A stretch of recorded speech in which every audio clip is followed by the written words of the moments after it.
ciidamadii dhawaan tababarka loogu soo xiray xirada Cali Salaam ee uu ku taalo gudaha tan magaalada Baydhabo loona diray furmaha hore ee ku sugan ciidamada xoogga dalka Soomaaliya ayaa qaar ka mid ah dib ugu soo laabtay gudaha magaalada tan Baydhabo. maamulka gobolka ayaa amar ku bixiyay in ciidamadaasi dib loogu celiyo furmaha ay ku sugnaayeen. sidoo kale ciidamada booliska iyo madaniga ayaa howlgal ka waday gudaha magaalada Baydhabo. howlgalkaasi oo ahaa ciidamadaasi sidii dib loogu celin lahaa. howlgalkaas kadib ayaa jir jaraa'id qabtay odayaasha dhaqanka beelaha Digli Mirifle iyo maamulka gobolka Baay. ugu horeyn waxaa ka hadlay qaar ka mid ah odayaasha dhaqanka beelaha Digli Mirifle. wala meelolka bomboniyo wal uleys ama jiraan ma jira intaas yarta ciidamo furunha ku dhaqaaqay oo koox yar ah adana markii furuntiyo la kanagay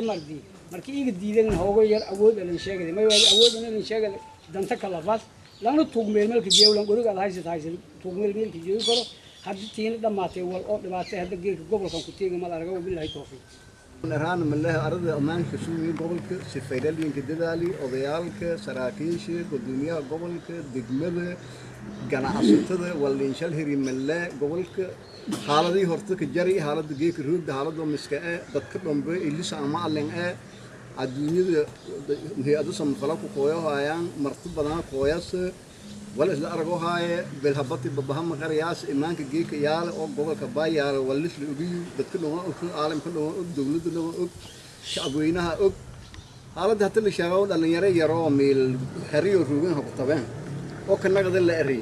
ترى أو ما ممكن يونا أضياش يو ديجان كده تكره نوم خالك إيه وأنا رياك سنيو حتى ما يلجي لانكست ببرتي وسلك أجاي. sidoo kale waxaa ka hadlay gudoomiyaha gobolka Baay Dr. Cabdi Aadan Hoosow. Iraana dhiba ku jar dadka birshay ma iraana wal wiin ku jaran amniga la ka hagaajiyo gobolku adawna leey dad faylahan la fadayaan leey lamaada bama in sheegane walaagii ka saabsanayaan wala Baydhabo ku sheegay way jiray howlgal ciidamaha ku baahi meelilanka talagalay ku baxeen kanagada madilla reen ku dhiga adeegana jireen ciidankiya haani doo dheegana nagni aanima bahan ernen aragdeeda talaabo sharci ah lagu qaado oo ka eedan balkiyo madaasay ka dhagadaayeen nagowkas malan shalheer ciidankii way qaadatay afar bere kan inka damboy libi ilaa ay xaafado la baar si amaanka loo soo ciidankii walnagi boosas iyo la kanagi